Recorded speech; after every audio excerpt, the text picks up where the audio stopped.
Eman, planong ligawan ng sikat na aktres na ito? Siya na kaya ang magiging next Jinky Pacquiao?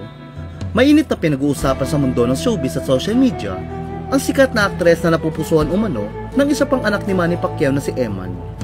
Si Eman na anak ni Manny kay Joanna Rose Bacosa ay unti-unting nakikilala hindi lamang bilang boksingero, kundi bilang bagong muka sa mundo ng showbiz.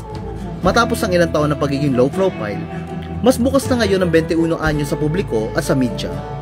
Noon ay tahimik lang siya sinusubaybayan, ngunit ngayon, lantaran na niyang tinatanggap ang atensyon at mga oportunidad na dumarating. Bahagi na rin ang kanyang buhay bilang artista at pagiging mas visible sa TV at social media. Mula sa pagiging tinatagong anak, isa na ngayon si Emma sa mga bagong personalidad na pinapansin ng publiko. Sa katunayan, pumirma na siya ng kontrata sa GMA Sparkle.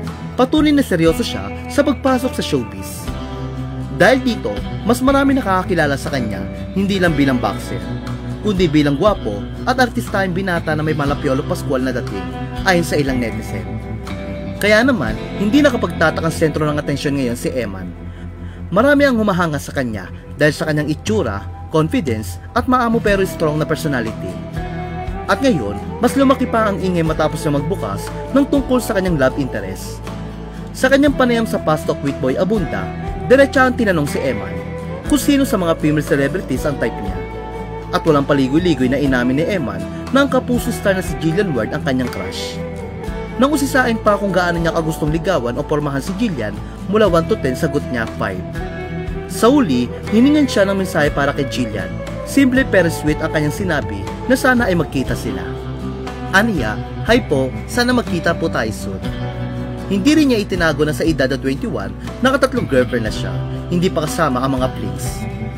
Proud din niyang ibinahagi na hindi pa siya nababasted at mas gusto niyang siya ang gumagawa ng first move.